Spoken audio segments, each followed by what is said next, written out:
200-ish. Yeah. So it was shit. I think it was still the biggest of the round, so it didn't look shit. Well, yeah, because look at who was... Well, yeah, there you go. Scoot's 28 Max is a very good... Well, hold on, we need to go back to that. The cup wants kicking into touch. No, it doesn't. I thought it was being tongue-in-cheek, to be honest. I don't know. I think we can obsess about injuries and about attendances and that sort of stuff, but I don't think the cup's at fault. No. I think there's larger things at fault than that. I don't know whether it's the way the clubs sell the games. I do. I don't know if it's that, after sliding back into politics a little bit, after 7 years of austerity and still stagnating / lowering real wages for working people, that it causes people to have less disposable income to spend on things. So you concentrate on the later stages of the cup games if you can get to them, or you focus on the league game, your season tickets, your bigger investments. I don't know, but it's certainly a conundrum for the clubs and the RFL to come to some sort of solution on, because pardon me, if you could have these places a bit more full, or if you could at least have full stadiums, even if they're smaller stadiums, then it sells the cup way better. I certainly felt sort of reinvigorated in a way being at Swinton in still a quite small crowd, but almost twice as many as they get most weeks, and it was. Yeah, I don't think they need to kick the cup in a touch. No. I think that's a step too far. I think. Yeah, I disagree with Gary on that. Clubs need to do more to market it as a proposition. Now, I think the problem lies in the convoluted entry times. I think by the time you get to where we are, most people have lost interest in the club anyway, unless your team still happens to be in it. So then it's incumbent on the teams that find themselves in round 6 and on to market this well as an opportunity for the club to pick up silverware, lower tickets, get out into the community, start dishing out some tickets to kids, get some kids through the door and get some families in and some young, fresh blood in to see this team play and start using it to benefit your club more broadly, not just about fleshing out the cup final, the Challenge Cup attendances. Use it as an opportunity to bring in new blood and new faces to the club. That's a real opportunity. £17 a ticket for the Swinton game. Which isn't, look, that's not beyond the wit of man, but I know there's plenty of people out there that buy their season ticket, and that's their investment in, they buy a season ticket and they buy an away shirt or a home shirt, and that's their investment in the club. That's a lot of brass to people. So I can see the argument behind, pricing it more. But I thought that was a low price. When we buy the tickets, me and Uncle Ian buy them on sort of rotation for away tickets sort of thing. And I got these ones. It was my turn, and he was a little bit annoyed. He's getting Saints tickets for the next. He got Saints tickets, right. But now my next ones are Lee, and Lee have hiked the price up to £25 each for adults at theirs for the Super League away game. So Yeah, I don't know what the answer is strictly apart from just more broadly marketing it, but I certainly don't think it's time to get rid of it. Let's talk about Scoops and get back to the game. Yeah, she said very good defence, 24 tackles on our line early on, set the tone. Turgut and Fash had great games. Lots of players stood up to be counted with changing positions. Hope Sneed gets his toe sorted before the next game. And Nikki Nadin, who has helped us know that she's Phil's wife, said the game started off and Hull got onto the score sheet after less than 2 minutes. A strong game, with only downfall being Mark Snide missing 5 of 7 conversions due to a stub toe. But Jake Connor stepped up and converted everyone after that. A phenomenal lead going into the half-time and the team looking strong. Second half was really strong with some silly FC offloads. Catalan just needed to turn up. There you go. What do you think Nikki Nadin has in her hip flask? I think she shares with Phil. I think she drives. You think she'd have to drive, wouldn't she? Got it up at Phil. I think I don't know. I for her sake, I hope Phil falls asleep on the way back after what he puts in himself. Yeah, puts himself through a lot. I've got to be honest. I started following this on Twitter, and as soon as it looked like it was turning into a bit of a blast, I pretty much switched off from it. Mitigations for Catalan. 2 young debutants who I've never heard of.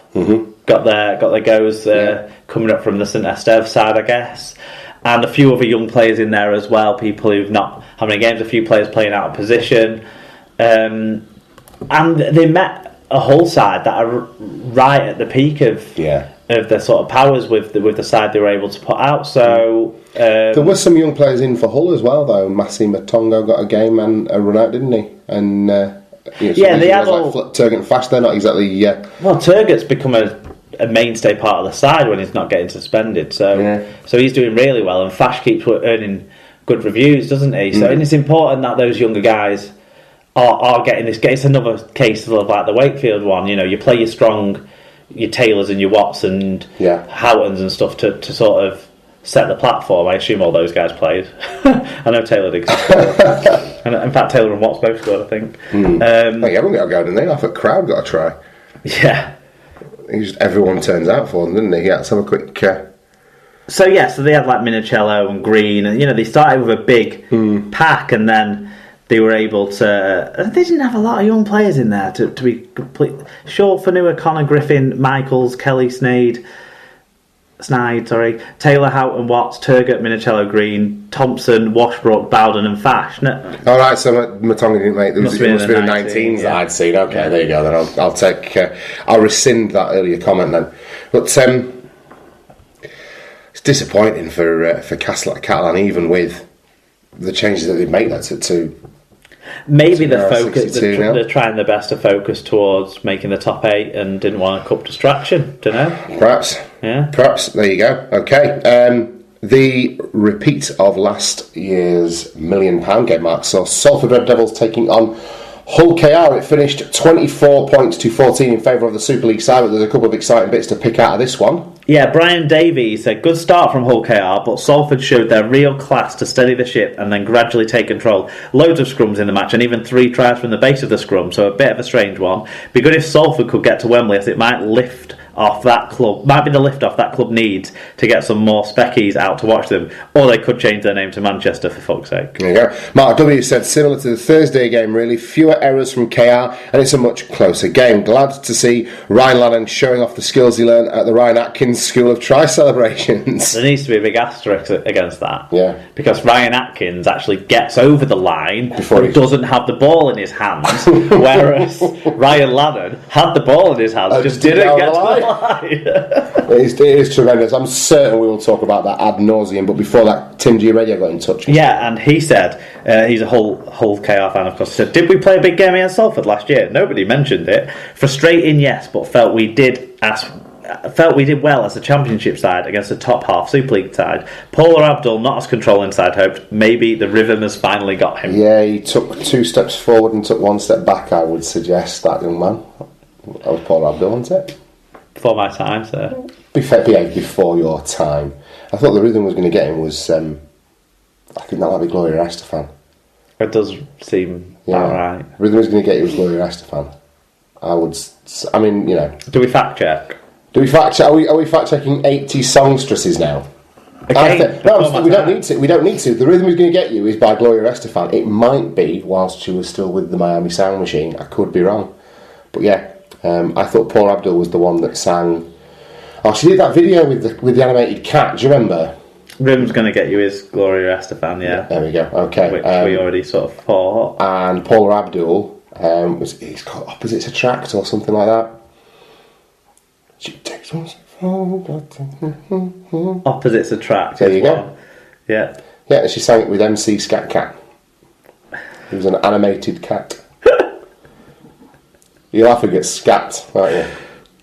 You horrible, horrible boy. No, I'm laughing at the idea of her singing next to an animated cat. Well, it wasn't real. It was a superimposed afterwards. Well, yes. No, I've worked that out. That animated cat wasn't real. You don't need to panic, Mark. It's not a real cat. Yeah, so on the game itself. Yeah. Well, some odd tactics at times. The first half, pretty much, was probably the most disinterested I've seen Salford be since the Broncos game last year in the qualifiers. Oh God, yeah. It just seemed like no one was really... The line speed wasn't up where it's been at, where I've seen it at this year. And they just were a bit lethargic, like the build-up to the game that had been sort of put on it didn't really filter through to those guys. No.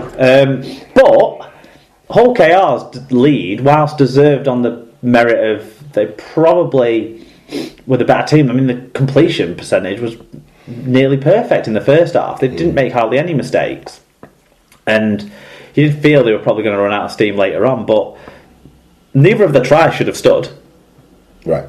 Because on both of them, the scrum half had put the ball into the scrum, and then before it was out of the scrum, ended up on the Salford side of the sort of scrum line. So that would put him as breaking the scrum differential penalty offside, I would have thought. And then on the second one, obviously, he obstructed Josh Jones quite blatantly.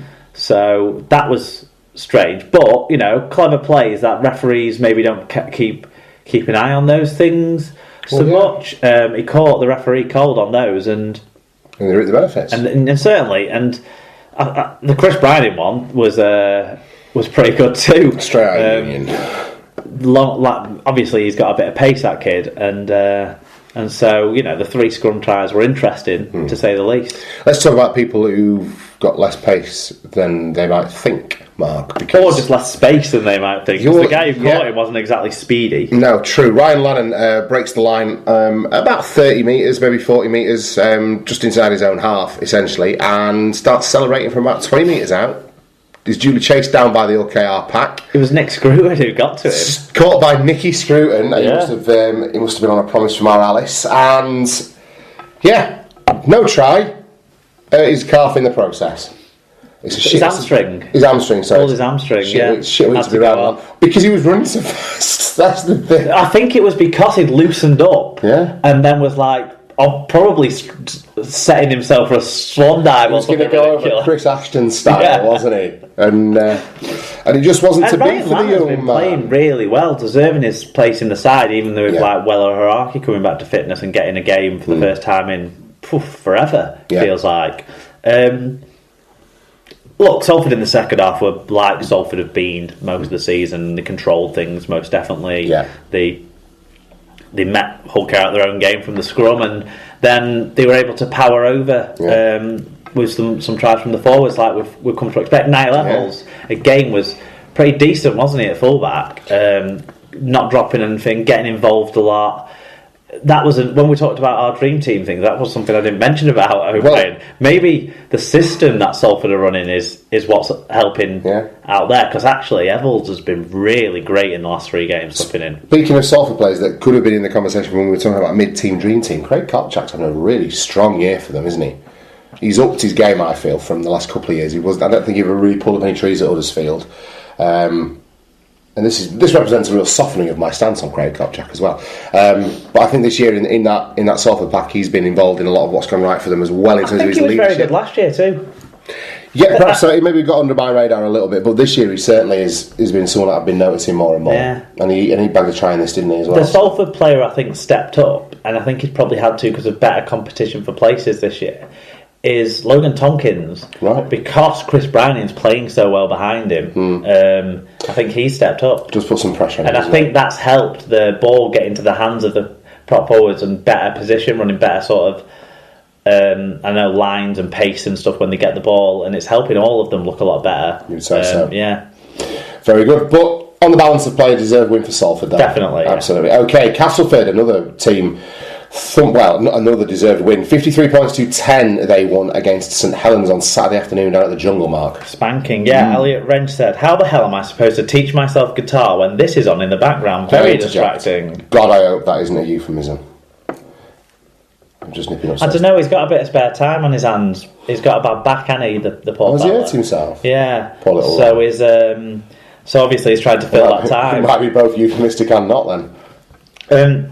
He said, so a quick few words. Cass were amazing in the most part. They looked hungry for it, and it is exciting to watch when they have the ball. As for Saint, Wilkin was good on the microphone, wasn't he? No.